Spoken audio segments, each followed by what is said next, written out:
जीवन में विजित, मैंने कभी भी ये कभी सोचा भी नहीं कि कल को क्या होगा। आज जो है, जिस समय है, उस समय को उत्सव की तरह, धर्म की तरह पूरा जीना चाहिए। इसी पे चलती हूँ मैं। कश्चित कांता विरह गरुणाम स्वाधिकारा प्रमत्ता।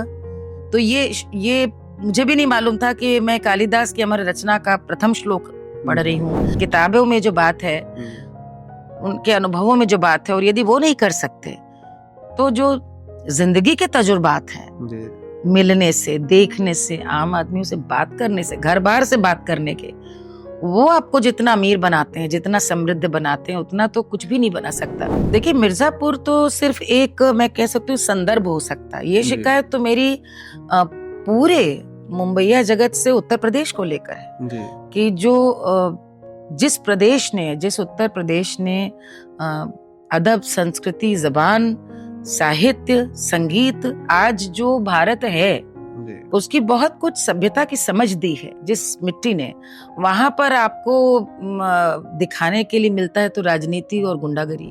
बनारस में गुरु शिष्य परंपरा में गंडा बंधन का संकेत ये है कि अब गुरु खुलेआम कह रहा है कि अब कहीं भी जाकर कह सकता है कि मैंने सिखाया। आज के समय में इंसान का सबसे बड़ा शत्रु है उसका ईगो, अहम। और यदि अहंकार आ गया कि मैं, तो समझिए सारी समस्या की जड़ ही ये अहंकार है। कि मुझे लगता था कि माँ बन करके घर से दूर जाकर गाना और मतलब एक कलाकार वाला रूप रखना, ये सबसे बड़ा एक परीक्षा होती है एक माँ की, स्त्री के जीवन की। इससे कोई बड़ी बात नहीं हो सकती यदि किसी भी इंसान में, और कलाकार है तो और भी, यदि आजीवन एक छात्र भाव बना रहे तो उसकी ग्रोथ होती रहेगी। और मुझे हमेशा लगता है कि ये एक बहुत बड़ी चूक माता पिता करते हैं कि बच्चे के लिए गुरु तो ढूंढते हैं, लेकिन सबसे जरूरी किसी भी कलाकार को बनने के लिए अच्छा सुनना। आज आप YouTube पे सुन लेते हैं, वो ठीक है, तकनीक ने आपके लिए सब कुछ सुलभ किया है, लेकिन सामने बैठ करके जो एक आज की भाषा में ऑर्गेनिक रूप में आप सजीव जो अपने कलाकार को उठन बैठन सुनना, गाना, और उसका जो सुर का संप्रेषण है वो सुनते हैं, उससे जो सीख मिलती है। निमिया पे चिड़ैया के बसेर बलैया ले बीरन की माँ बोल।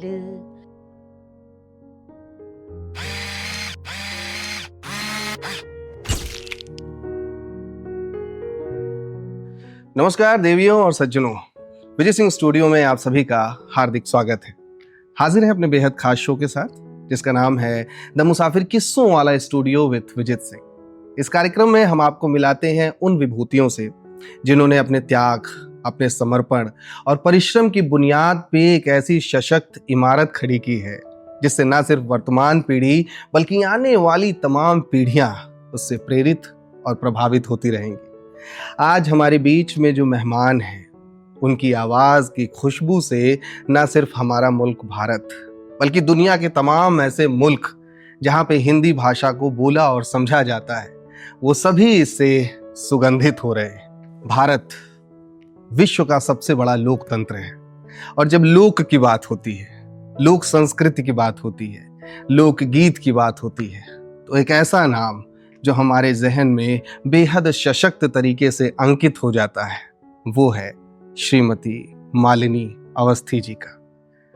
पद्मश्री सम्मान से विभूषित आपके बेहद अनुशासित रवैये, आपके बेहद समर्पित रवैये के कारण, और आपने जिस पराकाष्ठा पर जाकर संगीत की सेवा की है, उस हेतु सन 2016 में भारत सरकार ने आपको पद्मश्री सम्मान से विभूषित किया। बेहद खूबसूरत जीवन यात्रा रही है आपकी, तमाम पड़ाव से होकर ये यात्रा गुजरी है। निश्चित तौर पे जब पड़ाव इस तरह के रहे, उसमें तमाम तरीके के संघर्ष भी रहे होंगे, लेकिन उन तमाम संघर्षों को मुस्कुराते हुए मालिनी अवस्थी जी लगातार गुजरते रहीं और आज इस मुकाम पर खड़ी हैं। कैसी रही ये यात्रा और इन पड़ावों पर किस तरह के अड़चन रही, विस्तार से जानेंगे। पद्मश्री मालिनी अवस्थी जी आज हमारे बीच में हैं इस जीवन यात्रा को साझा करने के लिए। हार्दिक स्वागत है। नमस्कार पूजित। उम्मीद करता हूँ मैम आप पूर्णतः स्वस्थ होंगी। बिल्कुल बिल्कुल, सब और प्रभु की कृपा है। आप कल्पना भी नहीं कर सकते कि एक लंबा वक्त लगा हमें आप तक बिल्कुल। आप पहुंचने के लिए। विजित, मुझे लगता है मैं यदि कहूँ तो काफी लंबे समय से आपका अनुरोध था कि हम मिलकर बात करें, लेकिन जब समय होता है तभी होता है। निश्चित तौर पर तो बहुत अच्छा लग रहा है आपके जरिए जी। श्रोताओं दर्शकों से रूबरू हूँ। बहुत धन्यवाद मैम अपना बहुमूल्य समय देने के लिए। नहीं नहीं, बिल्कुल। और मैं बस शो के फॉर्मेट से आपको रूबरू करा दूं। हाँ। हमारे ये पूरा जो इंटरव्यू है वो 4 सेक्शंस में बटा हुआ है। हमारा जो पहला सेगमेंट है उसका नाम है कुछ मैं पूछूं कुछ तुम बोलो। दूसरा सेगमेंट है उसका नाम है पहली पहली बार। तीसरा सेगमेंट है संदेशे आते हैं। और चौथा सेगमेंट है चलते चलते। तो आपकी इजाजत हो तो अपने पहले सेगमेंट की ओर आगे बढ़े। बिल्कुल, प्लीज।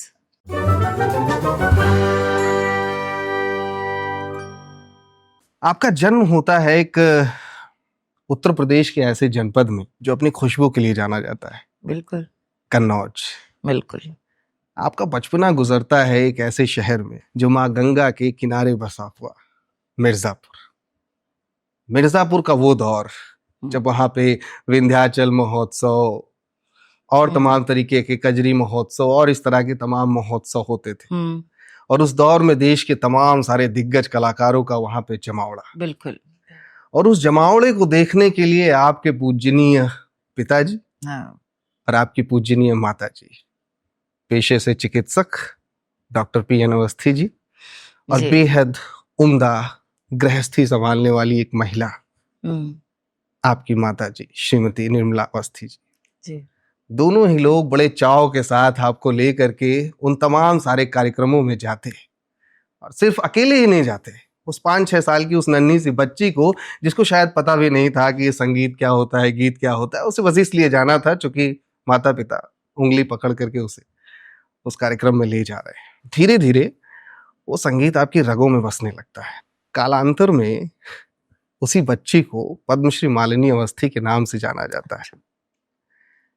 इसे नियति कहें या आपके माता पिताजी द्वारा उस 5-6 साल की छोटी सी बच्ची में भविष्य की दिख रही संभावनाओं के बारे में सजगता कहें या फिर कुछ और, कि उन्होंने उस अवसर को पहचाना और आपको उस पूरे माहौल, उस पूरे परिवेश से परिचित कराया। बड़ी खूबसूरत सी जीवन यात्रा है आपकी।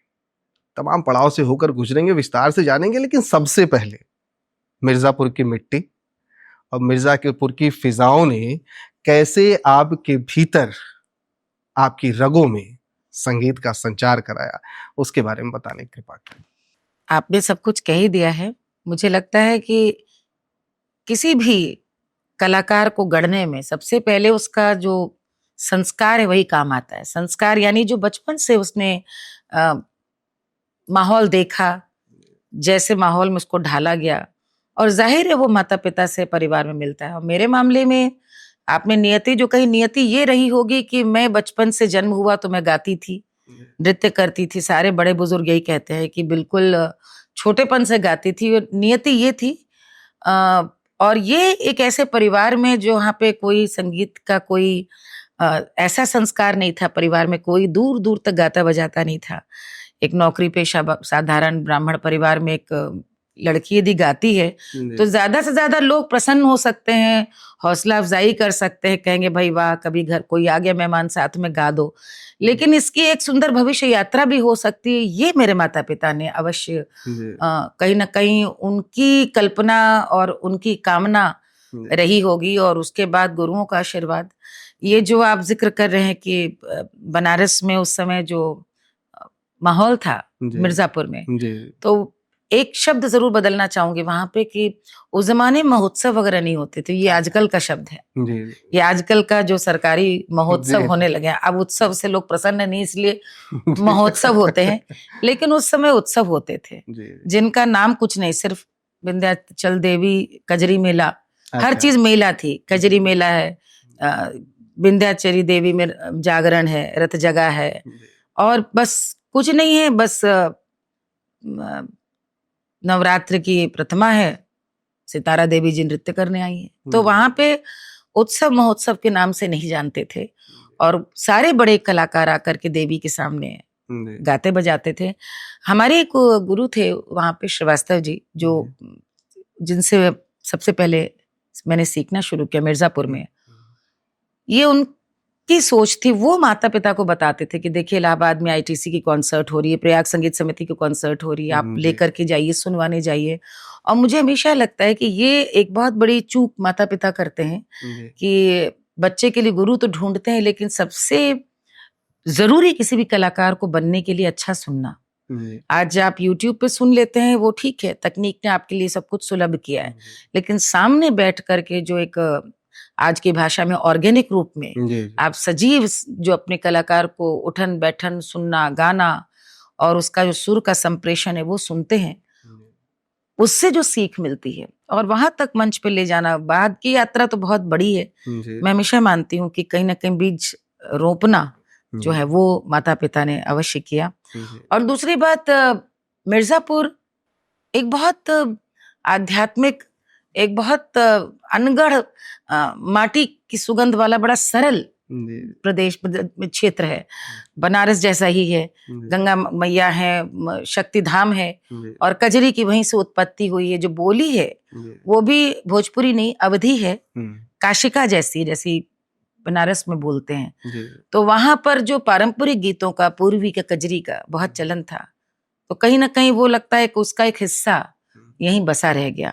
और पूरी जीवन में यहाँ वहाँ घूमती हुई जब काशी में अपने गुरु के पास पहुंची तो वो लगा कि मिर्जापुर बनारस पहुंच के विस्तार पा गया। मैं बहुत शोध कर रहा था, शोध के दौरान एक बात जो मुझे नहीं मिल पाई वो ये कि मिर्जापुर में आप कितने वर्ष तक आपका रहना हुआ? 8 वर्ष। 8 वर्ष। तो मैं जब कन्नौज में पैदा हुई, कन्नौज मैं बता दूं मेरा ननिहाल। जी। हमारे जो नाना जी, हमारी नानी, अब ये लोग भट्टाचार्य थे जी। नानी लोग शुक्ला जी। बंगाली नहीं थे, शुक्ला, लेकिन भट्टाचार्य उनका टाइटल था नाना का। तो वो कन्नौज का परिवार था जी। तो जैसा होता था ननिहाल में उस समय हमारा जन्म हुआ और मैं 8 महीने की थी। पिताजी उस समय कानपुर पोस्टेड थे तो वे मिर्जापुर हमें लेके जब पहुंचे, हम 8 महीने के थे जी। और 8 वर्ष हम वहां पे रहे मिर्जापुर जी। 8 वर्ष के बाद पिताजी का तबादला झांसी हुआ, 2 वर्ष वहां रहे और फिर 8 साल गोरखपुर में जो एक ठुकाई होती ना, जो कि एक घड़े को जो वाकई गुरु एक गढ़ता है पीट करके और संवार के, वो सब गोरखपुर। नहीं, गोरखपुर वाले प्रश्न हमारे अलग हैं, क्योंकि हम चाहते हैं कि हम आपके शहर की स्मृतियों से ही आगे बढ़े। मिर्जापुर को लेकर के बीते दिनों आपका एक आक्रोश भी मैंने देखा जी। जब मुझे बड़ी खुशी होती है आपके व्यक्तित्व को देख करके ना, क्योंकि ये जनरेशन थोड़ा सा इतनी ग्रेटफुल नहीं है अपनी चीज़ों को लेकर, कृतज्ञता नहीं बरतती है, लेकिन मुझे आपको देख के जो सबसे ज़्यादा खुशी होती है कि बुनियाद से लेकर के और इमारत की जो सबसे ऊंची ईंट है वहां तक आप हर दिन हर एक चीज़ की कृतज्ञता बरतती हैं, वो मंच पे हो चाहे सामाजिक जीवन में हो। और ये बहुत बड़ी सीख है हम जैसे युवाओं के लिए जो जीवन की इस तरह की आगे बढ़ा रहे हैं अपने जीवन को, कि कैसे चीज़ों के प्रति कृतज्ञ होना चाहिए। आप जिस शहर जाती हैं उस शहर, अभी मैं देख रहा था आप कजरी महोत्सव लगातार वहां पे करती हैं आज भी, इतनी व्यस्तता के बावजूद, जहाँ पे मैं कभी आप मॉरिशस हैं, कभी आप मुंबई है, कभी कहीं है, लेकिन फिर भी समय निकाल के वो नदी के किनारे इतना खूबसूरत सा दृश्य है वो। तो मैं देख के बड़ा आनंदित होता हूँ। तो मेरा प्रश्न ये था इसमें कि मिर्जापुर को लेके, चूंकि आपकी जितनी सुखद स्मृतियां हैं और आपके व्यक्तित्व निर्माण में बुनियाद मिर्जापुरी है जी, तो वो कितना आहत होती हैं आप जब इस तरह की चीजों को देखती हैं। और मैं देखा तो मुझे बड़ी खुशी हुई कि आपने कम से कम एक मुखर आवाज उठाई, क्योंकि एक छवि बन जाती है एक शहर को लेकर। देखिए, मिर्जापुर तो सिर्फ एक, मैं कह सकती हूँ, संदर्भ हो सकता है। ये शिकायत तो मेरी पूरे मुंबईया जगत से उत्तर प्रदेश को लेकर है कि जो जिस उत्तर प्रदेश ने अदब, संस्कृति, जबान, साहित्य, संगीत, आज जो भारत है उसकी बहुत कुछ सभ्यता की समझ दी है, जिस मिट्टी ने, वहां पर आपको दिखाने के लिए मिलता है तो राजनीति और गुंडागरी, तो उसको लेकर के तो पीड़ा बहुत बहुत भारी हमेशा से रही है।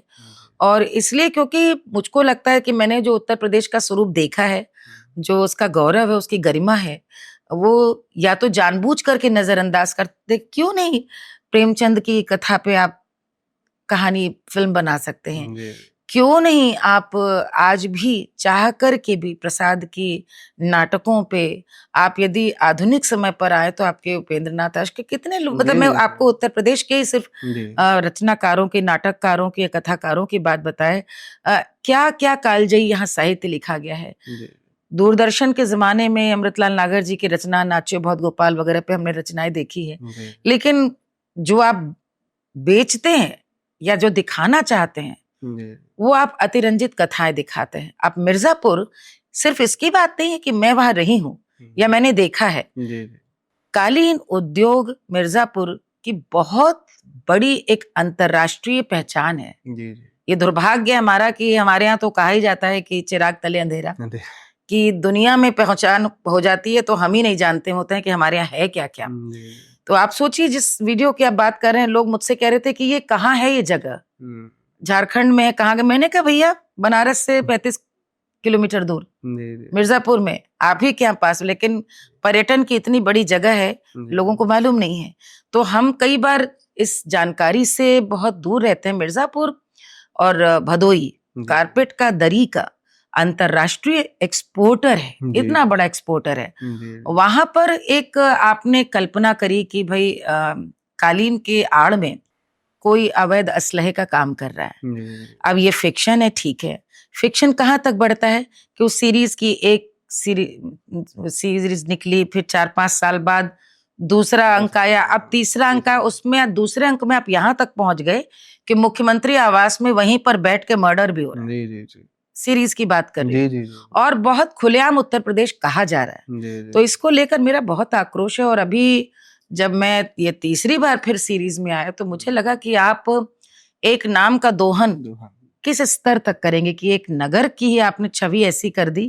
ये सरलता है कि वहां के लोग नहीं बोलते हैं, ये एक वहां की सहिष्णुता है कि आपने तो ये तो बहुत ही, आप सबके जनपद के लिए नाम इस प्रकार का यदि कर दिया जाए तो कितनी कितनी बुरी बात है। इस पे आपत्ति होनी चाहिए। मुझे लगता है कलाकार को तो हमेशा सच के साथ बिना डरे कि इस पर क्या होगा बोलना भी चाहिए। जी। तो जितनी मुखरता के साथ और जितनी खूबसूरती के साथ आप मिर्ज़ापुर का बखान करती हैं हर जगहों पे, हर मंचों पे, उतनी ही खूबसूरत स्मृतियां आपकी जुड़ी हुई हैं गोरखपुर से। जी। और जब गोरखपुर की बात होती है तो आपके औपचारिक प्रशिक्षण की शुरुआत भी उसी शहर से हुई।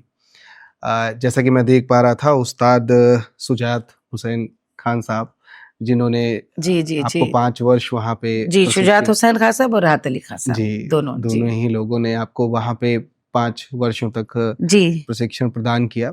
और उसके साथ गोरखपुर शहर, मैं चाहूंगा उन दोनों ही चीजों के बारे में बताइए। मैं एक, शायद मुझे जहां तक याद आ रहा, बहुत पहले आपने एक बारी शायद आप कार्मल में वहां पढ़ी हैं जी, आपने एक पोस्ट वहां के बारे में की थी। मैं बड़ा, मुझे देख के, चूंकि थोड़ा बहुत मेरा भी जाना हुआ है उस शहर में, तो मुझे देख के बहुत अच्छा लगा कि कितने खुशकिस्मत होते हैं वो लोग जिन्हें वापस से उस शहर में और अपने स्कूल में जाने का, चीफ गेस्ट बना करके उन्होंने, जब हमारे स्कूल का सेंटेनरी फंक्शन था या शायद 50वीं वर्षगांठ थी, उसमें बुलाया, तो मैं अभिभूत थी कि इससे सुंदर मेरे लिए कोई पुरस्कार हो ही नहीं सकता था। इसलिए मैं कहता हूँ कि आपको फॉलो करना अपने आप में ना इतनी सुखद अनुभूति होती है। नहीं विजित, आप जो पहले भी सवाल में कह रहे थे कि मैं एक कृतज्ञता महसूस करती हूँ, मुझे लगता है कि मैं समझ भी नहीं पाती कि ऐसे कैसे कोई भी इंसान जिसके ऊपर किसी भी चीज का 2%, 5% तो असर, प्रभाव पड़ा ही होगा,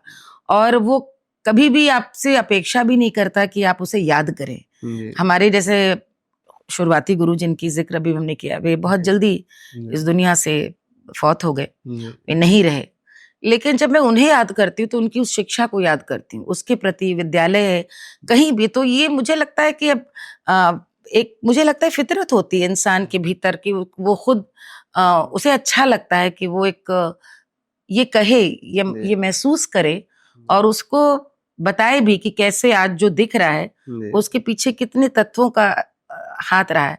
इससे जुड़ी बहुत मजेदार एक बात बताऊं कि अभी एक व्यक्ति मिले, तो मैंने पोस्ट में मैं हमेशा गुरु कृपा या उसकी कृपा ऐसे कुछ लिखा कि ऑडियंस की कृपा रही, कुछ ऐसे आदत भी लिख दी।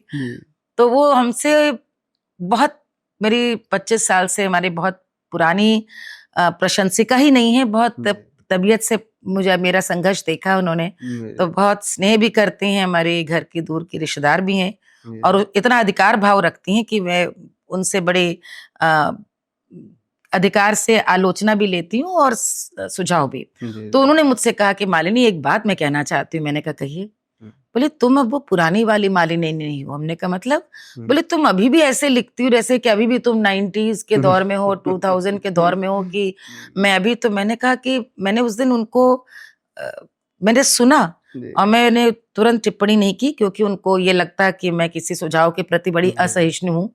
लेकिन मैंने लौट करके उनको सिर्फ एक मैसेज ड्रॉप किया और मैंने कहा कि दीदी मुझे बड़ा अच्छा लगा कि आपने ये कहा कि आपको ऐसा लगता है कि मेरे में कोई तब्दीली आनी चाहिए, लेकिन मुझको ये लगता है कि इससे कोई बड़ी बात नहीं हो सकती यदि किसी भी इंसान में, और कलाकार है तो और भी, यदि आजीवन एक छात्र भाव बना रहे तो उसकी ग्रोथ होती रहेगी, क्योंकि उसके अंदर सीखने की, मैं भी कुछ हूं नहीं, इसको महसूस करने का जज्बा यदि बना हुआ है कि अभी तो क्या क्या लोग हैं, क्या क्या सीखने को पड़ा, अभी मैं कहाँ हूँ, अभी तो ये बस यहीं पर हूँ, कितना भी आगे जाना है। मैंने कहा और ये मैं इसलिए नहीं कह रही हूँ कि मुझे ऐसा ही महसूस होता है, और इसलिए आपने ऐसा कहा, मैंने कहा हो सकता है बहुत सारे लोगों को लगता हो, और आज आपने बोला तो मुझे लग रहा है बहुत सारे लोगों को लगता होगा, लेकिन ये मैं हूँ, मैं ऐसी हूँ। आपको छोटी सी बात बताऊं, गुरु पूर्णिमा के दिन मैं मिर्जापुर में थी, गुरु पूर्णिमा उसी दिन हुई, तो अवनीश का फोन आया किसी कारण से, और शाम को बात हो रही थी, 4 बजे पूजा हो गई थी, कार्यक्रम हमारा उसी दिन चुनार के किले पे था।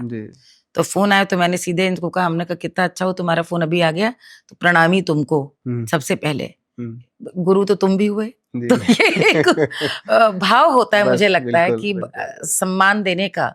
और यदि जीवन में मैं नहीं समझ पाती कैसे कोई इतना ऊंचा पहुंच जाता है कि उसे अपने से कोई बड़ा दिखता नहीं, तो ये बड़े अभागे लोग होते हैं जिन्हें अपने से बड़ा कोई नहीं दिखता।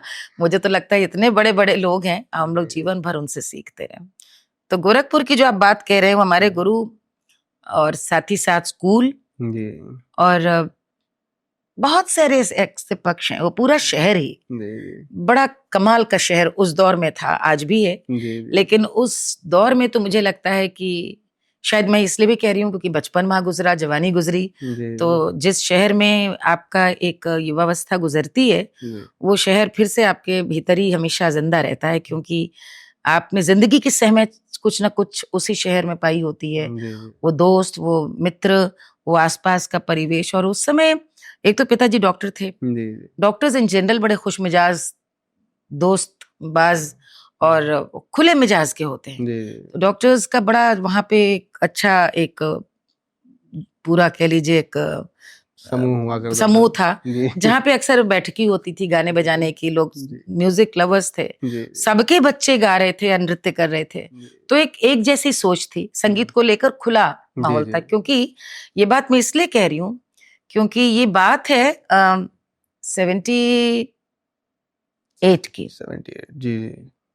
77, 78, 77, 78 का गोरखपुर, 79, 80, मतलब 80 भी नहीं आए, उस समय की बात कर रहे हैं कि हम तब सीख रहे थे, हमारी बहन सीख रही थी, आसपास के लोग सीख रहे थे, और नया नया आकाशवाणी खुला था, तो हमेशा प्रोग्राम होते थे। प्रोग्राम्स को लेके आज जैसा कोई दिखावा शोशाबाजी नहीं थी।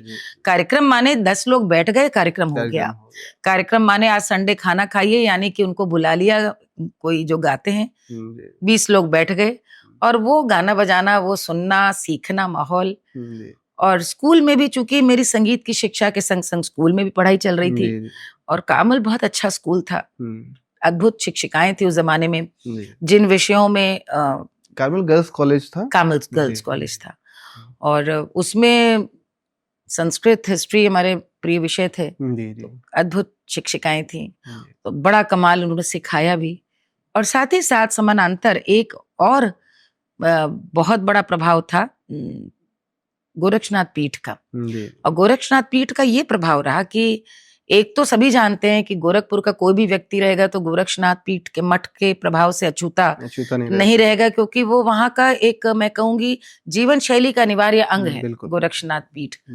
आज तो मंदिरों में सफाई, शुचिता, स्वच्छता, और मंदिरों के द्वारा शिक्षा और औषधि या औषधालय चलाने की बात सारे लोग करते हैं, उस जमाने में गोरक्षनाथ पीठ इतनी शिक्षण संस्थाएं चलाता, इतने प्रतियोगिताएं बच्चों की, नाटक की, संस्कृत संभाषण की प्रतियोगिता की, चिकित्सालय भी, तो एक आदर्श पीठ, सफाई शुचिता। मुझे लगता है आज भी गोरक्षनाथ पीठ, आप मंदिर किसी भी समय चले जाए, मैंने इतना स्वच्छ मंदिर कहीं नहीं देखा। तो ये तब की बात बता रही हूँ, आज से 40 साल पहले। तो गोरक्षनाथ पीठ का प्रभाव ये पड़ा कि भाई वहां जाते तो हम लोग थे ही, लेकिन विद्यालय की ओर से हमको वहां पे बतौर प्रतिभागी प्रतिवर्ष संस्कृत के संभाषण में, निबंध में, संस्कृत गायन के प्रतियोगिता में हर साल जाने का अवसर मिला। अब देखिए, एक मिशनरी स्कूल था, कॉन्वेंट, और कॉन्वेंट स्कूल था,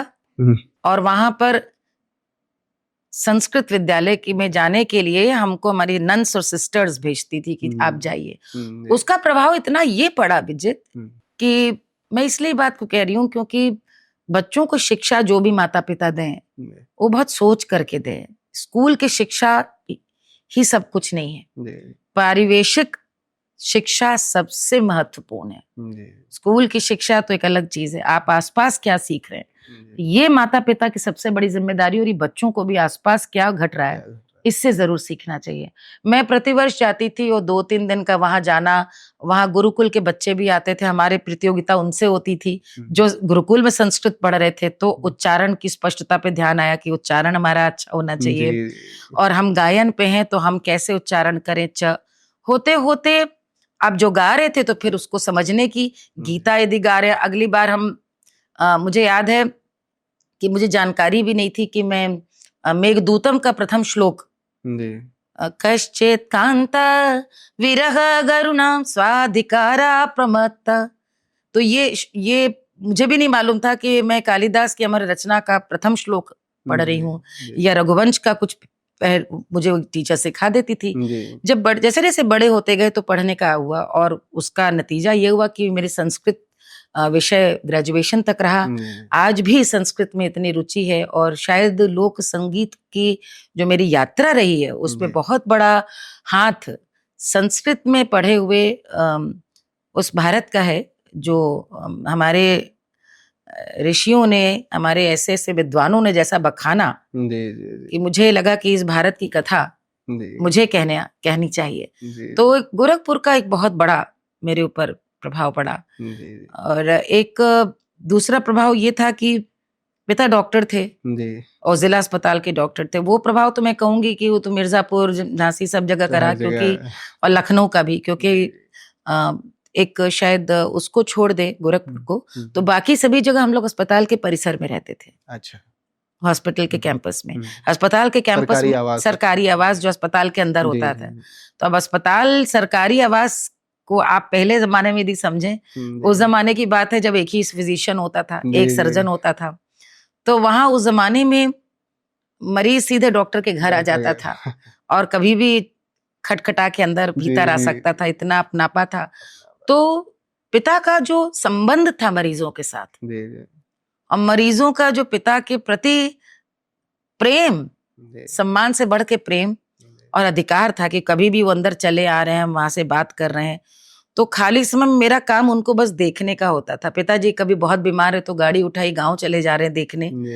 तो वो एक उनके संग मैं जिला अस्पताल के अंदर दौरा करने में भी साथ साथ पापा के छोटी थी चली जाती थी। मुझे नहीं लगता मेरे पिता को इसका एहसास भी कभी रहा होगा कि वो एक जो पब्लिक कनेक्ट है, आम व्यक्ति के लिए एक व्यक्ति कैसे 24 घंटे उसका दर्द दूर करने के लिए उपलब्ध रह सकता है, क्या कर सकता है, उसको समझने की एक बहुत छोटी उम्र में समझ आ गई। तो मुझे नहीं मालूम तो मैं भविष्य में क्या करूंगी, ये पता था कि एक आम व्यक्ति से जुड़ के ही करूंगी जो करूंगी।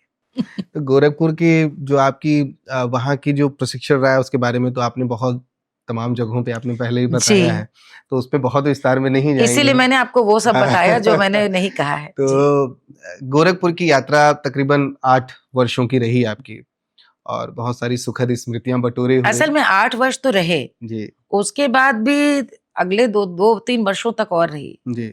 विजित लखनऊ हम लोग जब आ गए, पिताजी का तबादला लखनऊ आ गया, मैं यहाँ पढ़ने लगी, यूनिवर्सिटी में दाखिला लिया, लखनऊ विश्वविद्यालय और भातखंडे। मैं उस पे आऊंगा अभी। नहीं, ये गोरखपुर की यात्रा है। अच्छा। दिन में लखनऊ विश्वविद्यालय, शाम को भातखंडे।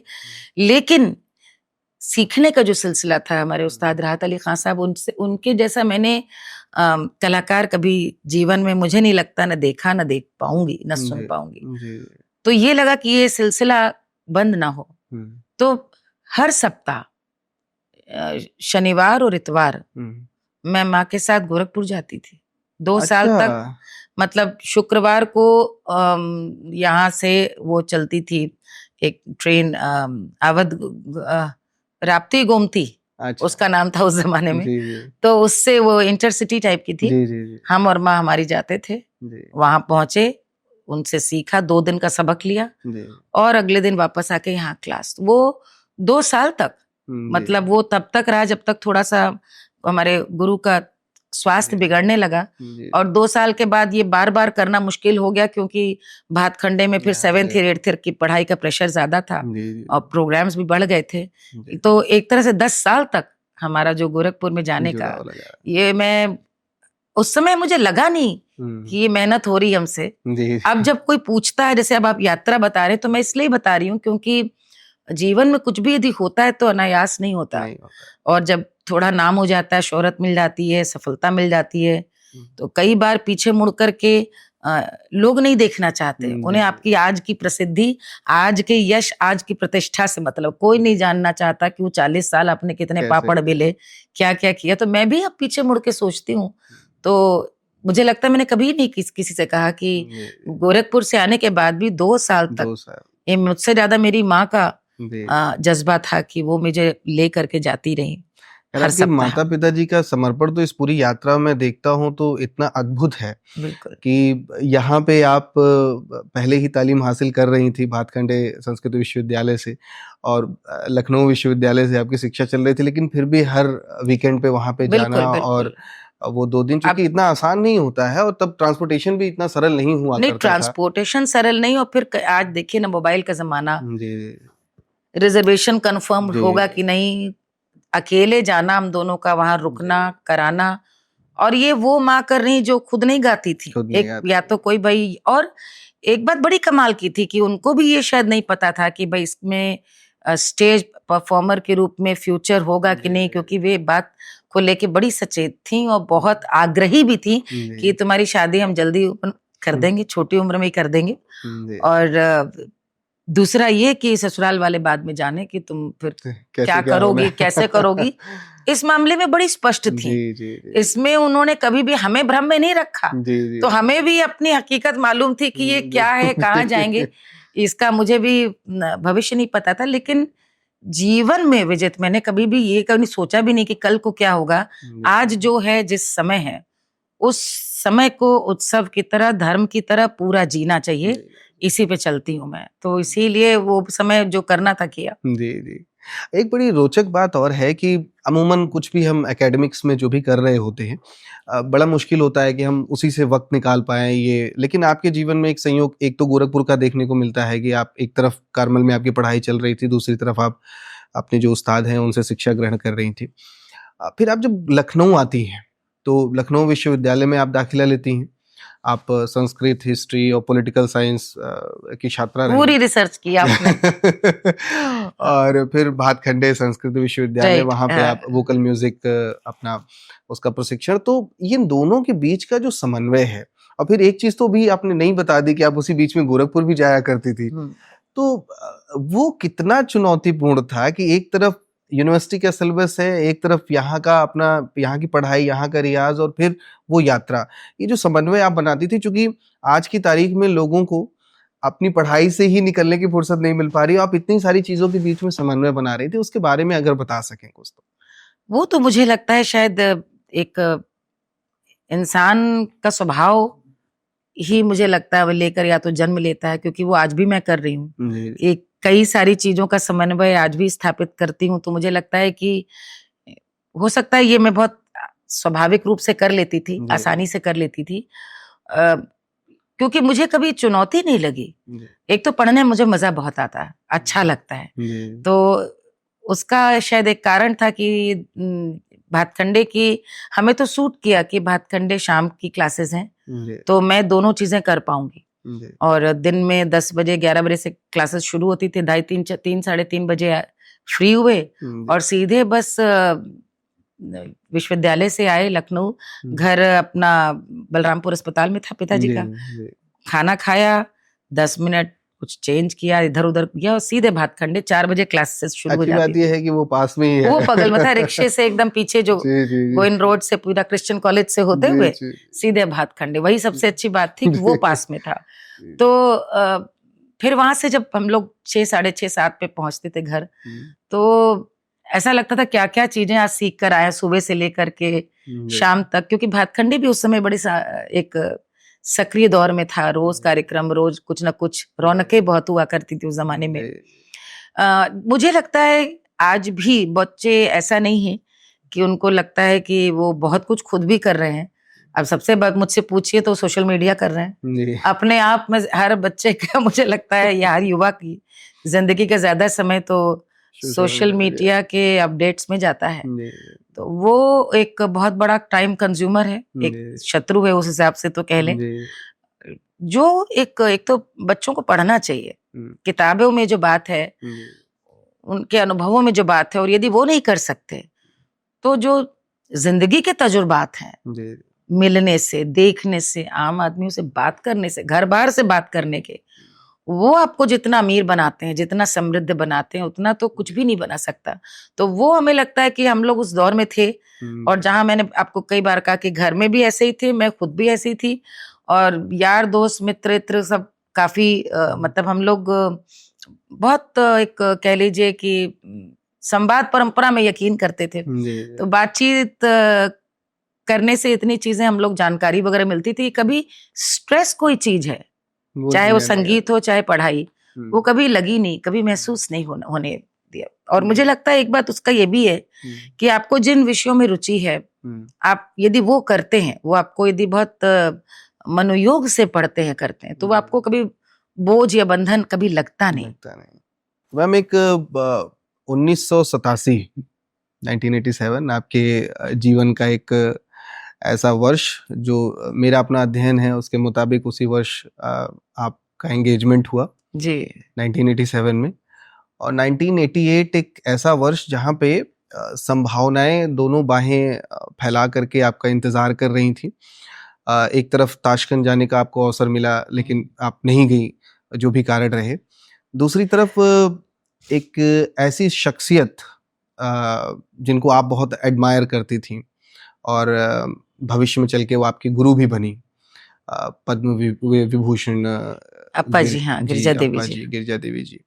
वो आपके कार्यक्रम को देखती हैं और देखने के बाद आपको बहुत सराहती हैं और साथ ही आपको एक अवसर भी देती हैं कि आप साथ में चलिए कलकत्ता और वहाँ आपके आगे की जो भी औपचारिक प्रशिक्षण है बतौर गुरु के रूप में वो आपको प्रशिक्षण प्रदान करेंगे। लेकिन इसके साथ ही बहुत सारी चीज़ें जीवन में चल रही थी और आप एंगेजमेंट आपकी हो चुकी थी और कुछ ही माह में आप परिणय सूत्र में बंधने वाली थी। तो एक व्यवहारिक प्रश्न है जो मैं जानना चाहूँगा और आप सहज हो तो ही उत्तर दीजिएगा। जी जी। कि एक कोई ऐसी दुविधा मन में नहीं रही कि मतलब इतने वर्षों का, हालांकि जैसा कि मैं जितना समझ पाया हूँ आपको कि तब तक आपको इतना समझ आ गया था कि आपके जो जीवन साथी हैं वो बहुत इतनी समझ रखते हैं, प्रोग्रेसिव माइंडसेट के हैं, लेकिन फिर भी जानना चाहूँगा क्योंकि एक इंडिविजुअल इकाई के तौर पे कई बार बहुत सारे प्रश्न मन में होते हैं कि कहीं ऐसा तो नहीं कि एक थोड़ा सा एक ब्रेक लगेगा इन सारी चीज़ों में, क्योंकि इतने बड़े अवसर कि ताशकंद जाने का अवसर मिल रहा है और एक तरफ वो गुरुजी जिनका आप सपना देखती थी कि हाँ अगर इनसे प्रशिक्षण मिल जाए, तो उस एक मनोदशा के बारे में अगर आप कुछ। नहीं, ताशकंद जाना तो कोई बड़ी बात नहीं थी, ज्यादा बड़ा अवसर तो ये था कि इतनी बड़ी गुरु कह रही थी कि हम मेरे साथ चलो और मैं सिखाऊंगी, जिनको मैं बचपन से सुनती रही, अप्पा जी हमारी गिरिजा देवी जी। लेकिन एक तो सबसे बड़ी बात यह है कि जब हम 87 की बात कर रहे हैं तो आजकल के जो दर्शक श्रोता इस कार्यक्रम को देख रहे होंगे वो बस अनुमान लगाएं, कल्पना करें कि आज ही हम बात कर रहे हैं लगभग 36-37 वर्ष पूर्व की। तो एक मतलब 3 पीढ़ियां गुजर गई जी। इस बीच में। तो 3 पीढ़ी पहले तो 20 साल की लड़की को अनुमान नहीं होता कि उसके जीवन में घट क्या रहा है। उसका विवाह तय हो रहा है क्योंकि उसकी बड़ी बहन का भी हुआ है, माता पिता ही ने पहले से बता रखा है, और एक परिवारों के द्वारा तय किया गया विवाह है। तो इसलिए वहां पर बहुत प्रश्न उठाना या भविष्य की चिंता करने वाली तो उम्र या समझ, मैं कहूंगी, होती ही नहीं थी, क्योंकि भविष्य तो लड़कियों का तय कर दिया जाता था बड़ों द्वारा। हम लोग उस युग की बात कर रहे हैं, और उस जमाने में बहुत कम, मतलब 1.5-2 साल हमारी एंगेजमेंट रही, और उसमें भी 1 साल तक हमारी और अवनीश की कोई बातचीत नहीं हुई, कोई चिट्ठी पत्री भी नहीं थी। बस हमें भी पता था, उन्हें भी पता था, शादी तय हो गई है। तो जो मैं गाती हूँ ना, सैया मिले लड़कैया, वो जीवन की कथा है हमारी कि वो एक जो एक पहले हम लोग सुनते थे कि भाई छोटी उम्र में शादी तय हो जाती है, वैसे ही कुछ हमारे संग घटा। लेकिन इस बीच में उसके पहले भी और उसके बाद भी कार्यक्रम हमारे चलते रहे। तो कार्यक्रम हमारे, मतलब इनसे मेरी शादी तय हुई है, उसके पहले ही, बल्कि मैंने कुछ दिनों पहले फेसबुक वगैरह पे अपडेट किया था कि 86 में हमने लखनऊ महोत्सव में पहली बार यहाँ परफॉर्म किया था, और गंगा महोत्सव पहला शुरू हुआ है जो, उसमें कार्यक्रम दिया था 85 में भातखंडे की ओर से, और 86 में एक उत्तर प्रदेश उत्सव हुआ था 87 में गोवा में। अच्छा, उसमें हम उत्तर प्रदेश की ओर से बतौर कलाकार। तो कहना ये है कि विवाह तय होने के पहले उस समय प्रदेश में बतौर एक युवा कलाकार ऐसी मेरी उपस्थिति ऑलरेडी हो चुकी थी।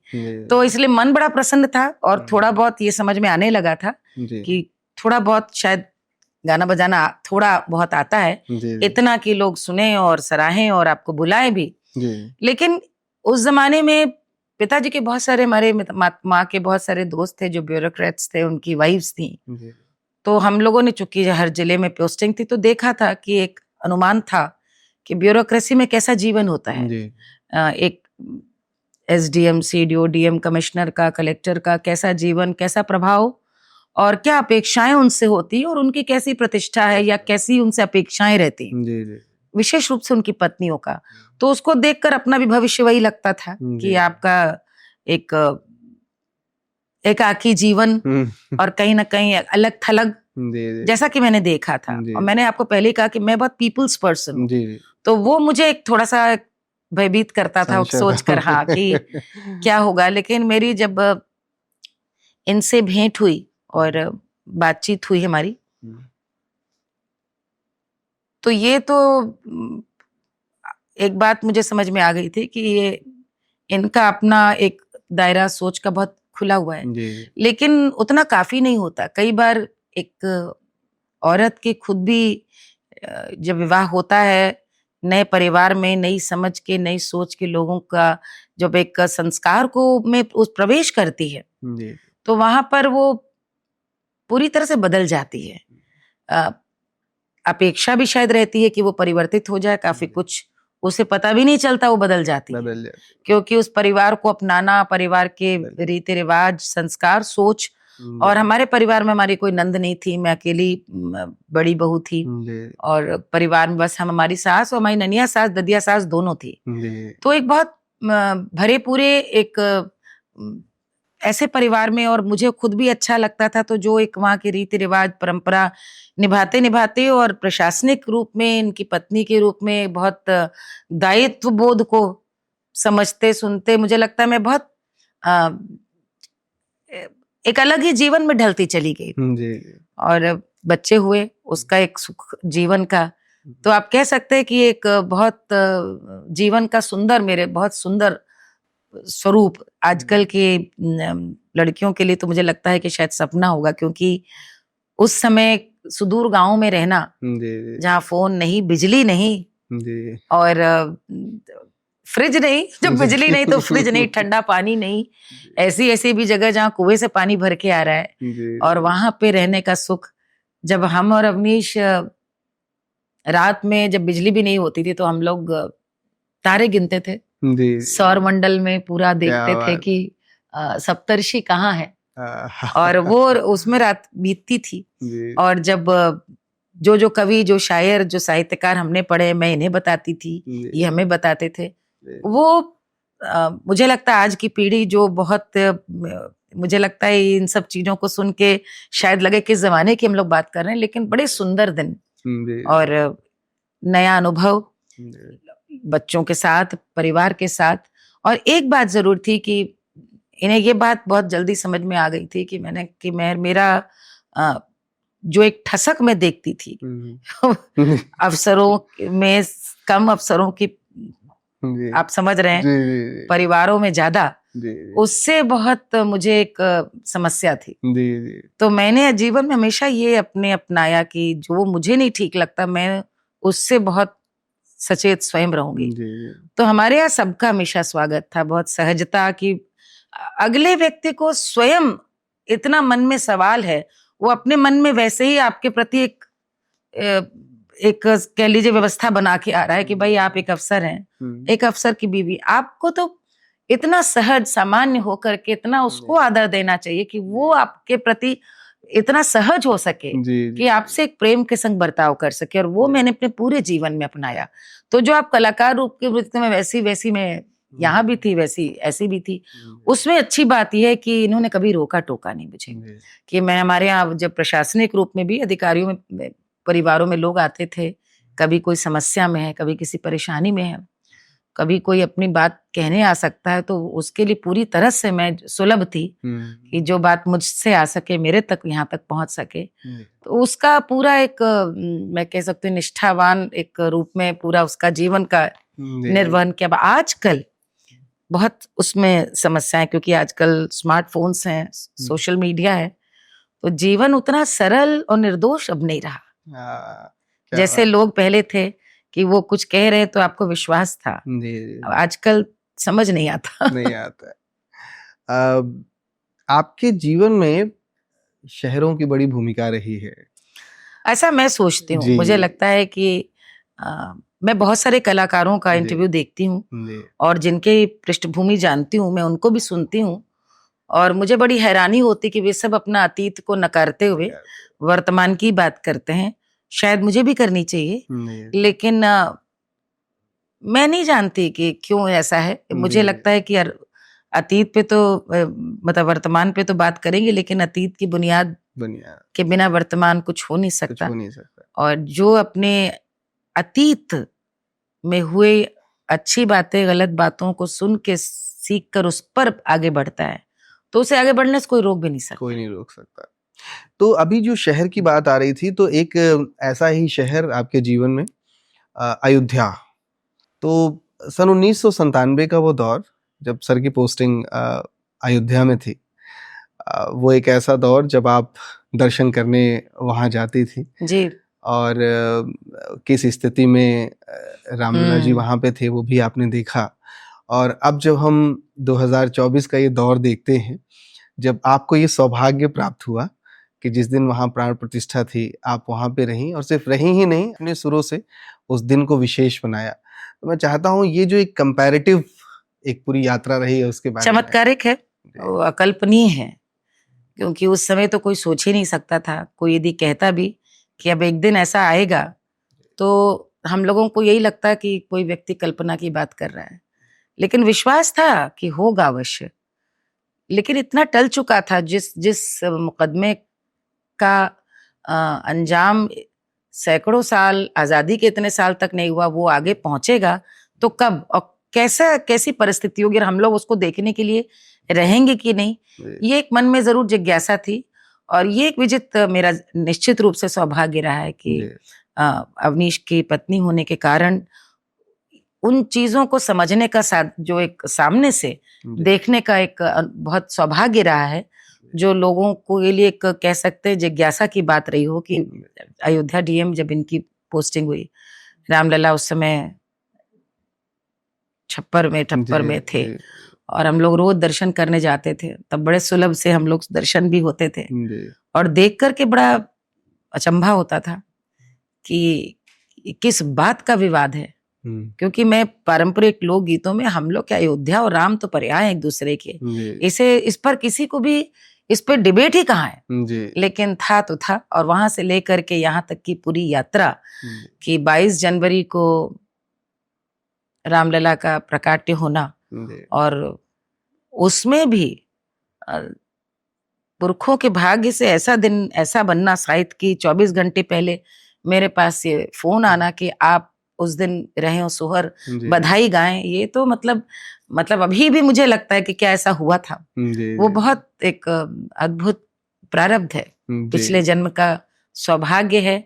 कुछ ना कुछ नाता, कुछ ना कुछ मेरी भूमिका, कुछ ना कुछ गिलहरी की भांति उस सेतु में जैसे गिलहरी की भूमिका रही, कुछ ना कुछ अंश बचा रहा होगा, तभी ये सौभाग्य मिला। बहुत सुंदर सौभाग्य था रामलला को वहां भी रचते। अभी भी जाती हूँ, आनंद से गाती हूँ। क्या बात।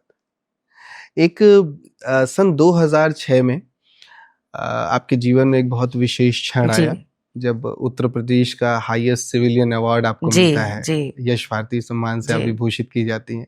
एक चीज जो मुझे अध्ययन के दौरान नहीं मिल पाई, माता जी संयोग से उन्हें कैंसर था, और क्या उस वक्त वो आप अपने बीच में थी जी। जब अच्छा, मुझे उस सम्मान समारोह की तारीख याद है, 17 मई थी, और 2006 हमारी माँ को कैंसर हो चुका था और वे अंतिम अवस्था में थी, स्वास्थ्य उनका ठीक नहीं था।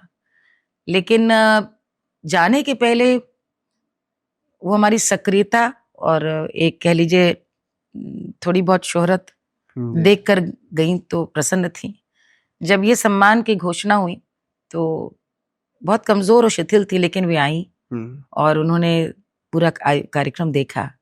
लेकिन उससे भी ज्यादा प्रसन्न वो थी 16 मई 2007 को, एक साल बाद जब हमारी गुरु ने कहा कि अप्पा जी ने कि तुम्हारे अब हम गंडा बांधेंगे। 7-8 साल हो गए थे सीखते हुए, और बनारस में गुरु शिष्य परंपरा में गंडा बंधन का संकेत ये है कि अब गुरु खुलेआम कह रहा है कि अब कहीं भी जाकर कह सकता है कि मैंने सिखाया। अच्छा। आज जैसे गंडा बंधन को लोग समझते हैं कि भाई हमने तुम्हें शिष्य बनाना स्वीकार कर लिया, आओ गंडा बांध ले, नहीं, काशी अलग है। सीख सब सकते हैं, गंडा उसी को बांधेंगे जिसको गुरु ही अधिकार दे। तो सार्वजनिक गंडा बंधन का समारोह होता है जिसमें गुरु सबके सामने कह करके कि भाई देखो आप लोग की आज्ञा हो तो इनको अब गंडा बांधा जाए। तो उस समय मेरी माँ बिस्तर पे थी और उनको इतना आनंद था इस बात का कि अप्पा जी गंडा बांध रहे हैं कि उन्होंने कहा, जिद की कि हम बनारस जाएंगे। और हम लोगों को लगा कि कैसे उनको लेके जाएं, लेकिन पिताजी सबने कहा भाई वो रह नहीं पाएंगे लखनऊ, उनको तो आज भी मुझे याद है पीछे गाड़ी में लेट कर वो गई। और उसके 3 महीने बाद 3 महीने बाद सितंबर में वे हम सबको छोड़ के चली गई। तो बस वो बैठकर वो सुख कह रही थी, आज हमको बस सुख हमने देख लिया कि अप्पा जी ने आज तुमको सबके सामने ये कह दिया कि अब आज से मैं घोषणा करती हूँ हमारी शिष्या है। तो मुझे लगता है वो जो उनकी इच्छा थी मिर्जापुर में, जब उन्होंने मुझे उनको पास भेजा देखने मिलने, उनका जैसे मन पूरा हो गया उससे। जी। अच्छा, सन 2016 की अगर हम बात करें, एक बड़ा कमाल का संयोग रहा। एक तो ये कि आपको पद्मश्री सम्मान से विभूषित किया गया जी, और जिनकी छाव में जी आप इतनी बड़ी वटवृक्ष बनी, उनको भी उसी वर्ष पद्म विभूषण सम्मान से विभूषित किया गया। ये जो एक फीलिंग कि गुरु और शिष्य दोनों साथ में, बहुत सुंदर दिव्य, मेरे लिए तो चमत्कार था जी। और उससे भी अधिक अच्छा ये लगा कि बनारस के अखबार की हेडलाइन थी, काशी की गुरु शिष्य परंपरा को मिला सम्मान। अरे क्या बात, इतनी सुंदर हेडलाइन थी, तो मतलब रोंगटे खड़े करने वाली वो, काशी की गुरु शिष्य परंपरा को मिला सम्मान, यानी गुरु और शिष्य को एक साथ। और मैं तो, मेरे लिए तो बहुत बड़े गर्व की बात थी, लेकिन बतौर शिष्या हम लोगों को इस बात की जरूर शिकायत थी कि अप्पा जी को सम्मान बहुत पहले मिल जाना चाहिए था, क्योंकि अप्पा जी को पद्म भूषण मिला था 89 में। 89 में पद्म भूषण मिला था। आप जरा गिनिए, 11 और 16, 27 साल। 27 साल बाद पद्म विभूषण, जबकि उनके बराबर कोई सक्रिय इतने शिष्याओं को गढ़ने वाला, भारत को बखानने वाला कोई स्त्री कलाकार और विमेन एम्पावरमेंट की ऐसी कोई मिसाल नहीं जैसी हमारी गुरु गिरिजा देवी जी। लेकिन उनको देने में विलंब हुआ। मतलब ये हम लोग को तो लग रहा था कि कब का अप्पा जी को भारत रत्न मिलना चाहिए था, क्योंकि एक स्त्री के रूप में, वो भी उत्तर भारत में, काशी में और भारत में संगीत में जो उसकी आध्यात्मिक परंपरा को जिस प्रकार उन्होंने आगे बढ़ाया, पूरे विश्व में जितने उनके शिष्य हैं, आप स्वीडन में जाइए, अमेरिका में जाइए, हर जगह अप्पा जी के शिष्य गुरुबाई बहन हमारे हैं। और आज आप देखिए, आज भी आप उठा के देखिए कितने उनके शिष्य उनका नाम लेते हैं। और मुझे लगता है ये एक सबसे बड़ी बात है कि देह चली जाती है लेकिन वो परंपरा रह जाती है गुरु के रूप में। तो वो हमें लगता था कि उनको और पहले मिलना चाहिए था, लेकिन मिला और साथ मिला, इसका तो बहुत ये गुरु कृपा मानती हूँ जी। बहुत बहुत धन्यवाद मैम। हमारा पहला सेगमेंट यहाँ समाप्त होता है, तो आपकी अनुमति हो तो हम दूसरे सेगमेंट की ओर आगे बढ़े, जिसका नाम है पहली पहली बार। जी।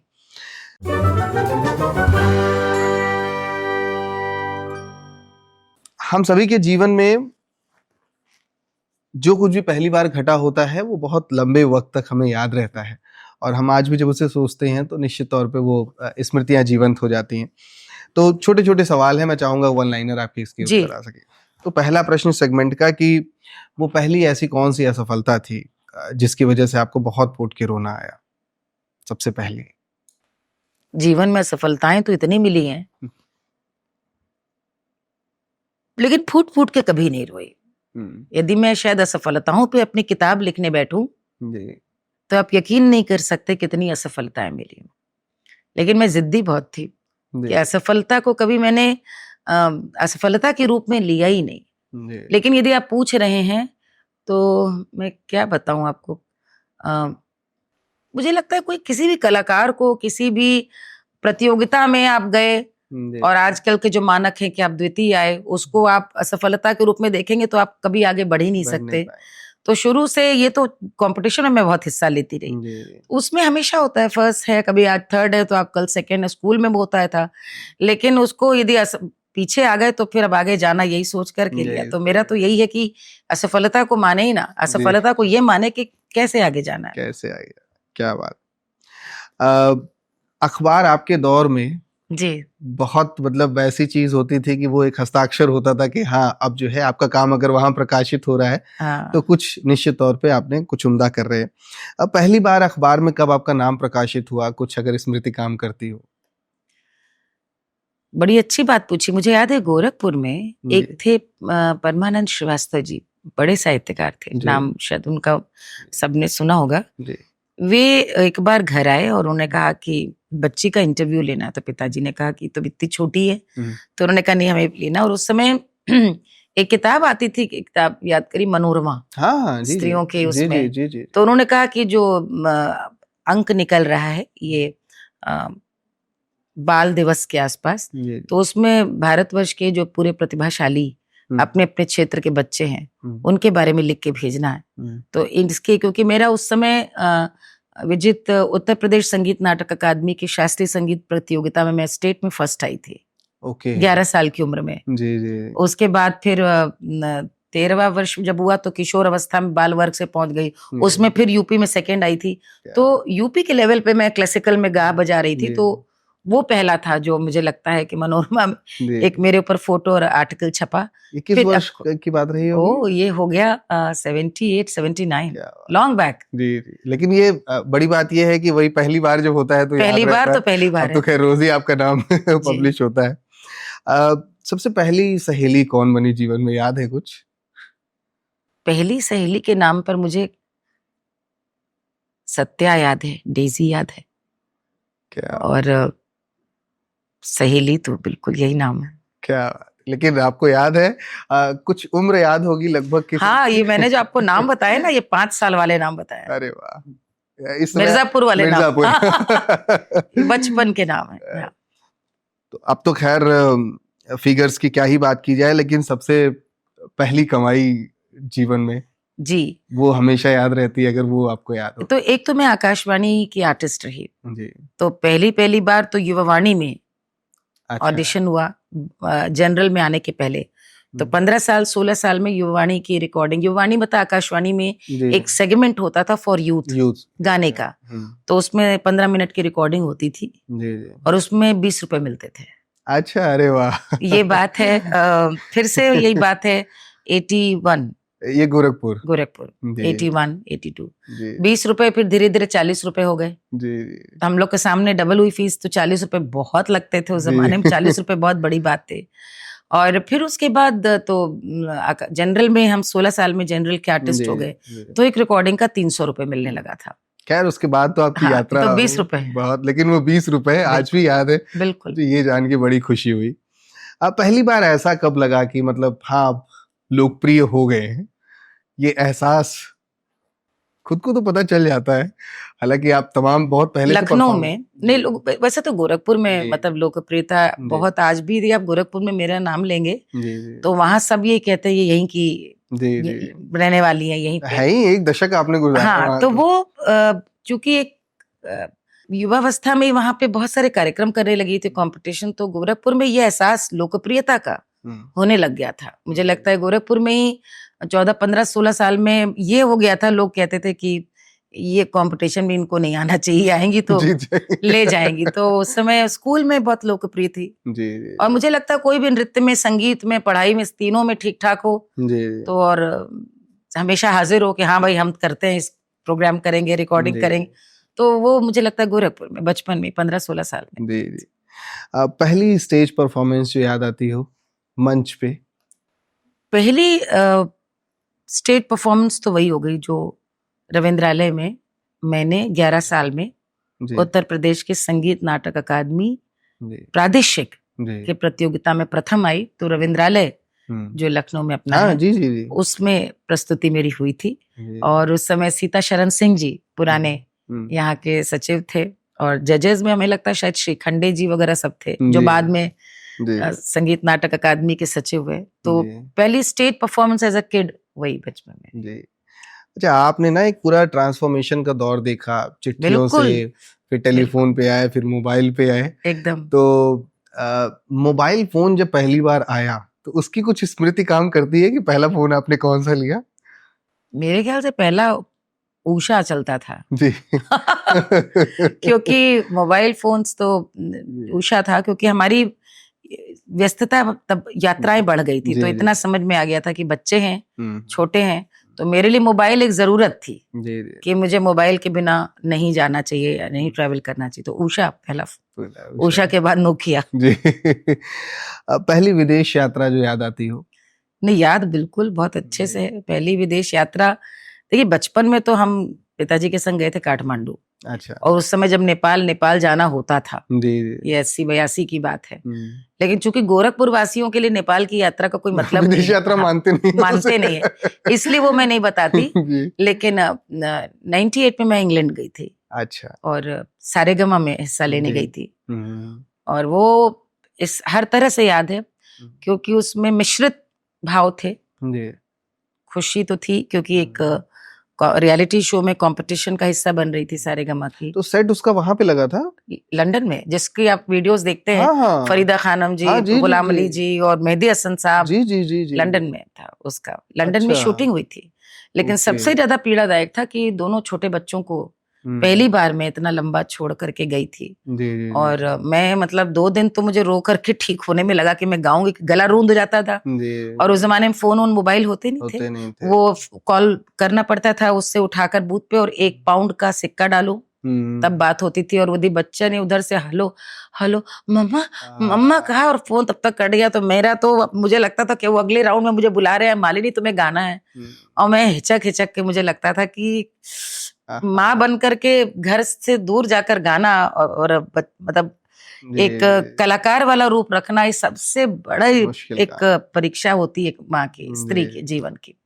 बहुत रोई हूँ मैं उसमें, बहुत रोई हूँ। तो इसलिए उसको तो मैं याद कभी नहीं भूल सकती। खैर 1998 आपके जीवन का बहुत महत्वपूर्ण वर्ष रहा। आपने वहाँ पे बहुत लोकप्रियता आपको मिली जी। खैर लोकप्रिय तो आप थी ही, लेकिन वहाँ पे 1998 मेरे लिए हर तरह से टर्निंग पॉइंट रहा। वहां से लौट के आए और 3 महीने बाद ही फिर हम लोग बनारस चले गए, फिर अप्पा जी से सीखना आरंभ किया। जी। चूंकि हम लोग के पास वक्त कम है तो इस सेगमेंट को यही रोकते हैं जी। तो बहुत धन्यवाद मैम, इस सेगमेंट को यहाँ विराम देते हैं। अगले सेगमेंट की ओर आगे बढ़ते हैं, संदेशे आते हैं। इसमें जब हम सोशल मीडिया पे इस बात को पोस्ट करते हैं कि मैम आ रही हैं हमारे कार्यक्रम में, तो बहुत सारे प्रश्न आए, लेकिन हम 2-3 प्रश्न चुरा के वहां से लाए हैं। प्लीज।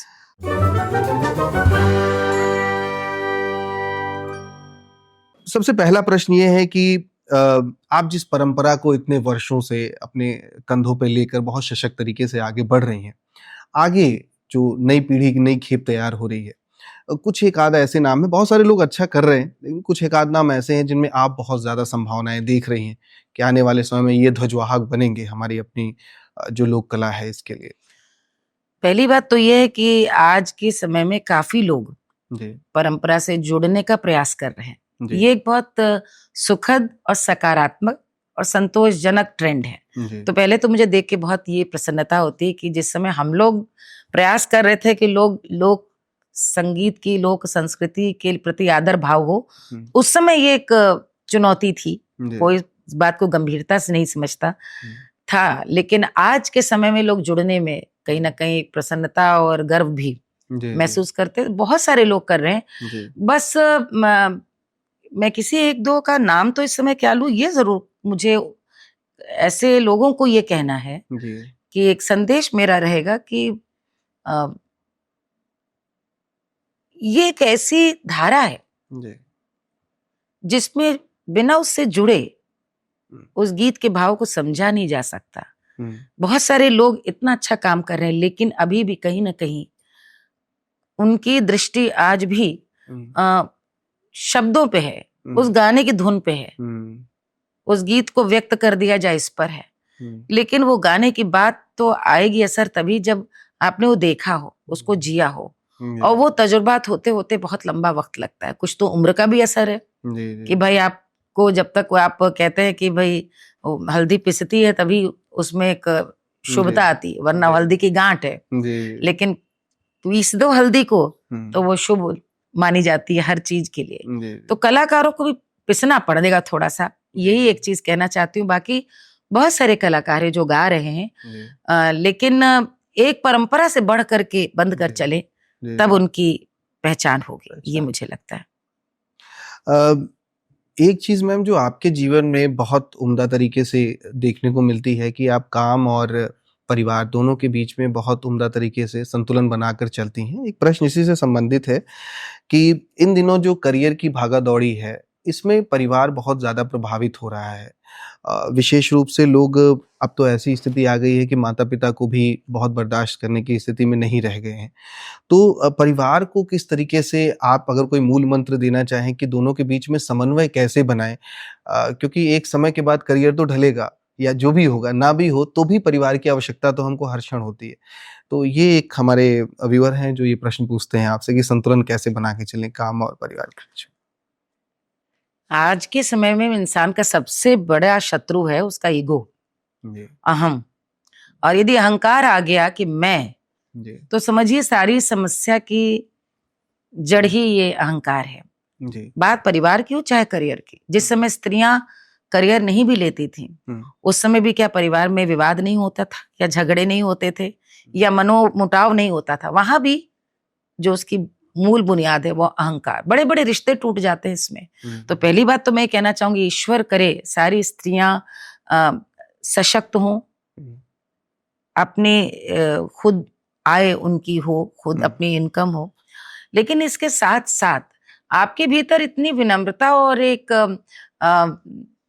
कहना चाहूंगी कि हर रिश्ते के प्रति, चाहे वो आपका दफ्तर का हो चाहे परिवार का, इतनी ईमानदारी रहे।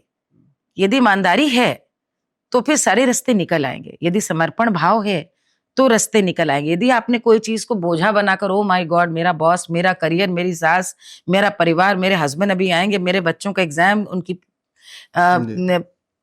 ये क्या बोलते हैं, टीचर्स पेरेंट्स मीटिंग, कुछ नहीं। हर चीज के प्रति आपका एक ईमानदार भाव होना चाहिए।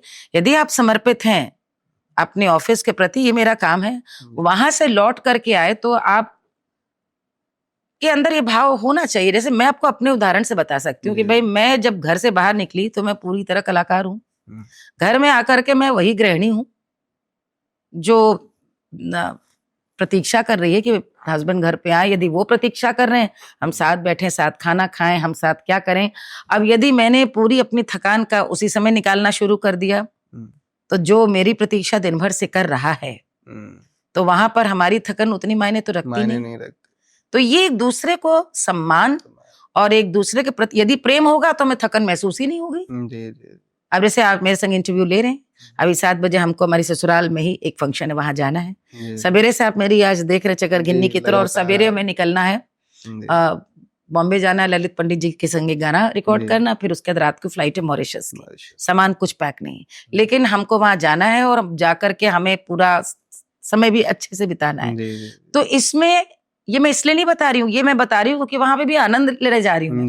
तो ये मेरे दिमाग में ही नहीं है कि वो मेरा भी परिवार है, हमारा परिवार है, हमारे परिवार में हम आनंद देने जा रहे हैं, आनंद लेने जा रहे हैं। हाय रे उनके यहाँ जाना पड़ेगा, ये जो एक मतलब मुझे लगता है कि ये एक जो ईगो है, अगेन आप हर रिश्ते को सम्मान दें, हर व्यक्ति को सम्मान दें, तो आपका दफ्तर, आपका घर, आपके बच्चे हो, चाहे रिश्ते हो, सबके प्रति एक स्वाभाविक संतुलन बन जाएगा।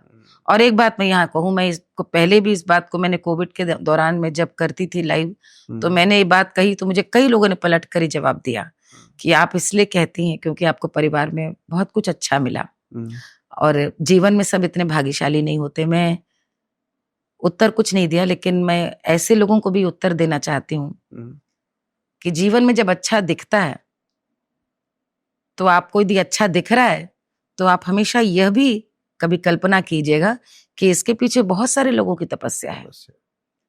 जब 2 भाई बहन एक जैसे नहीं होते, तो 2 परिवार के लोग एक जैसे कैसे होते हैं? जीवन सामंजस्य बनाने का, संतुलन बनाने का, एक दूसरे के लिए सम्मान बनाए रखने का, इसलिए कि आपको भी दूसरा सम्मान दे, अपना व्यक्तित्व बनाए रखने का, तब जाके सम्मान मिलता है। पहले से आज जो दिख रहा है वो पहले रहा हो ऐसा जरूरी नहीं है, लेकिन अच्छा व्यवहार, विनम्रता और दूसरे को सम्मान देने से आप बड़े से बड़े पेड़ को भी झुका सकते हैं। क्या बात।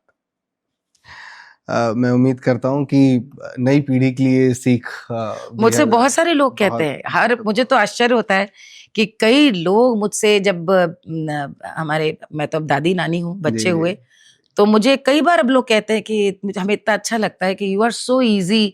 एक दिन आप स्टेज डालती हैं, एक दिन नाती को लेके गोद में दादी, तो मैंने कहा दैट इज मी, मैं जो हूँ, मैं तो वो छवि सामने सबके रखती हूँ, क्योंकि आप भी इसी तरह स्त्री होने में, अपने सभी रिश्तों में, अपने सास के साथ भी मैं सेल्फी डालती हूँ, अपने जब पति के साथ कम लेकिन डालती हूँ कि भाई हम जो मैं कर रही हूँ उसमें मेरे गैया के साथ हूँ तो गाय के साथ डालती हूँ, हमारे अपने जितने भी प्राणी जगत है उसके संग डालती हूँ कि ये मैं हूँ।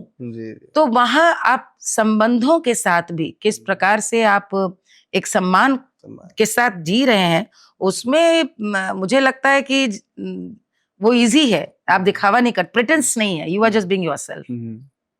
एक प्रश्न हमारी व्यूअर पूछती हैं जी, और वो तो खैर हम लोगों का ही प्रश्न है कि आपके परिधान का जो चयन है इसके लिए क्या कोई डिजाइनर लगे हुए हैं या आपका खुद का चयन होता है? क्योंकि यकीन मानिए, जो जब आप किसी भी जगह पे खड़ी होती है ना, तो वो ऐसा लगता है जैसे कि मतलब हाँ, हमारी भारतीय संस्कृति का मतलब इससे उम्दा उदाहरण कुछ हो नहीं सकता है और बहुत गौरवान्वित महसूस करते हैं हम सभी। अरे वाह।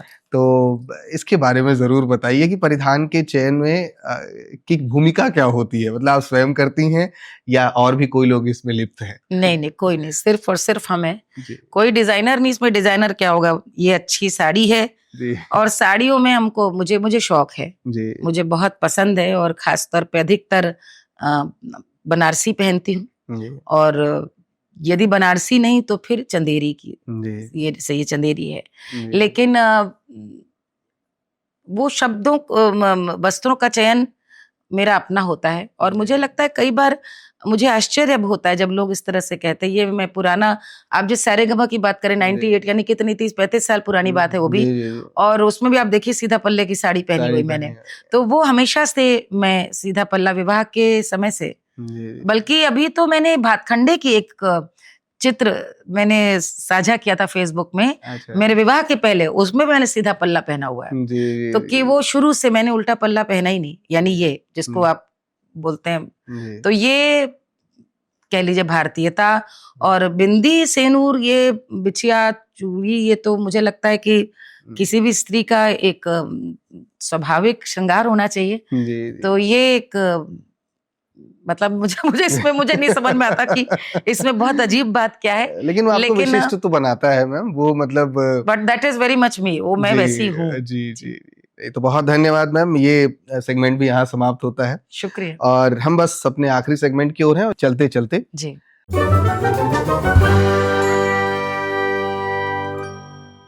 चलते चलते सेगमेंट में हम गुजारिश करते हैं कि हमने आपको पूरे कार्यक्रम में कहीं भी डिस्टर्ब नहीं किया, कि हम चाहते थे बात हो चुकी, आपके गीत तो हम लोग इतने मंचों पे सुन चुके हैं और इतने इंटरव्यूज में सुन चुके हैं, लेकिन कुछ गीत ऐसे होते हैं जो बहुत करीब होते हैं दिल के, और विशेष रूप से आधी आबादी जो है उनका प्रतिनिधित्व करता है। एक बड़ा प्यारा सा गीत है आपका, वो बाबा निमिया के पेड़, और जब हम सुनते हैं अभी भी तो आँख कई बार भर आती है, और उसका मैंने कई जगहों पे देखा आपने बड़ा प्यारा जस्टिफिकेशन दिया है, और वो और भी बहुत भीतर तक तर करता है कि किस तरीके से वो जुड़ाव है उस पेड़ के साथ।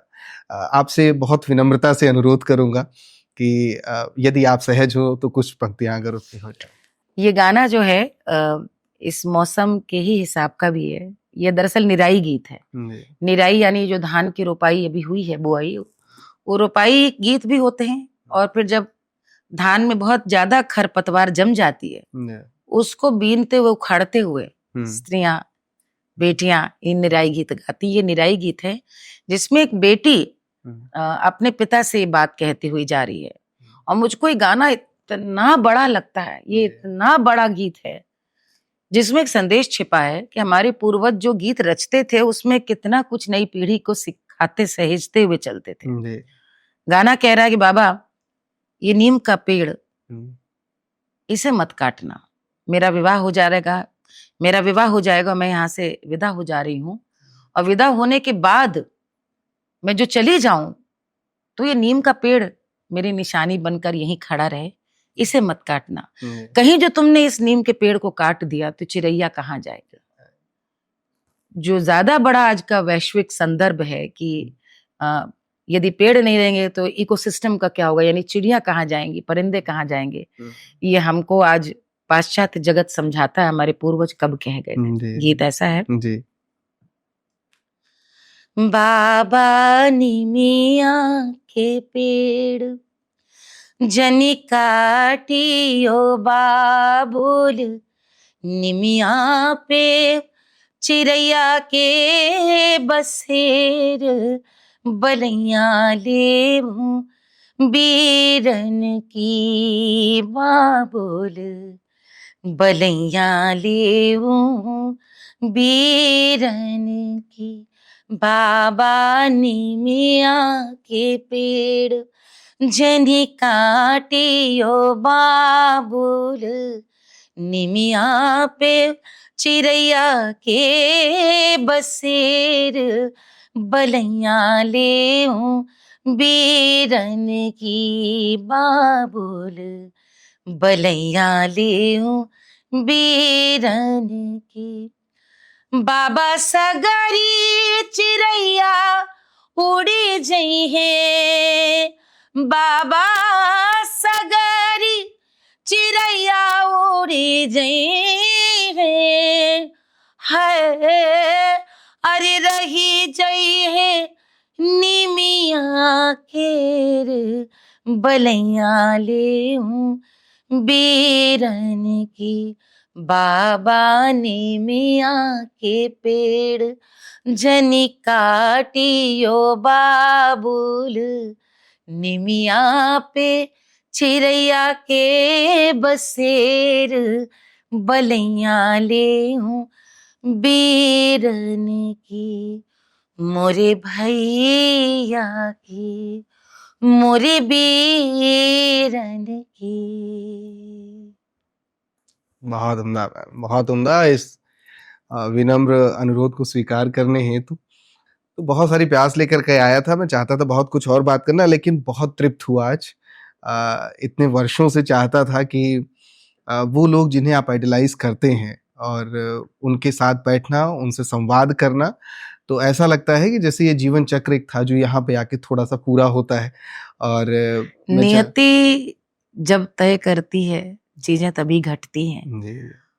और विजित, जो आपने कहा कि मैं बहुत भीतर प्यास लेकर आया था और अभी भी कुछ सवाल रह गए हैं, तो ये बनारसी एक कहावत है, हमारे जो गुरु अप्पा जी लोग कहती थी कि प्यास थोड़ बचल रहे। कलाकार की साध होती है, क्योंकि यदि पूर्णता हो गई तो फिर कलाकार को कौन सुनेगा। क्या बात। तो थोड़ी प्यास बनी रहे, अच्छा है। बिल्कुल मैम, और उम्मीद करते हैं कि फिर किसी पड़ाव पे आपसे मुलाकात अवश्य होगी विजित, और आपको मैं बहुत सारी शुभकामनाएं देती हूँ। बहुत अच्छा आप कार्य कर रहे हैं, और इस इंटरव्यू को न करने की व्यस्तता ही एकमात्र कारण था, क्योंकि कई बार आपने कहा और मुझे लग रहा था कौन सा ऐसा दिन हो, क्योंकि मुझे मालूम है कि इसमें पूरा इत्मीनान और पूरा चैन, एक सुकून चाहिए। तो तब भी आपसे जब लास्ट बात हुई थी फिर भी 1 महीना लग गया। हाँ बिल्कुल। हाँ, जून में बात हुई थी मैम आपसे, जी, तो भी मुझे याद रहा। मैंने कहा नहीं, इसको हम लोग जरूर करेंगे, क्योंकि फिर कभी बात करते हो 20 मिनट में करते तो क्या फायदा। आज हुई और सब कुछ उम्मीद करती हूँ आपने जो जो पूछा उनका उत्तर नहीं मिला मैम, बिल्कुल विस्तार से आपने दिया है, दिल से उत्तर दिया। और बस आपसे ये जानना चाहूंगा आखिरी एक बात जो है कि ये जो पूरा कॉन्सेप्ट रहा जो द मुसाफिर किस्सों वाला स्टूडियो का, उसके बारे में आपके विचार अगर हम जान सकें। अच्छा लगा, और पहली बार बहुत अच्छा लगा, क्योंकि वो एक अच्छी चीज है कि हम लोग सबका तो मैं नहीं जानती हूँ, कई लोगों को मैं सुनती हूँ जिनके सवालों के जवाब एक लाइन के होते हैं। मैं तो भगवान से प्रार्थना करती हूँ मुझ में भी गुण आए कि मैं सवाल का जवाब एक पंक्ति में दे सकूं, क्योंकि मैं तो बहुत विस्तार में चली जाती हूँ। लेकिन वो पहली बार में अच्छी बात यह है कि आप वाकई में आपको लगता है कि हाँ ये घटा है, उन चीजों को बताने का एक बहुत अच्छा एक अवसर मिलता है। That is a very good segment. जी, nice. Thank you so much ma'am, अपना बहुमूल्य समय देने हैं, अपने विचार साझा। Thank you.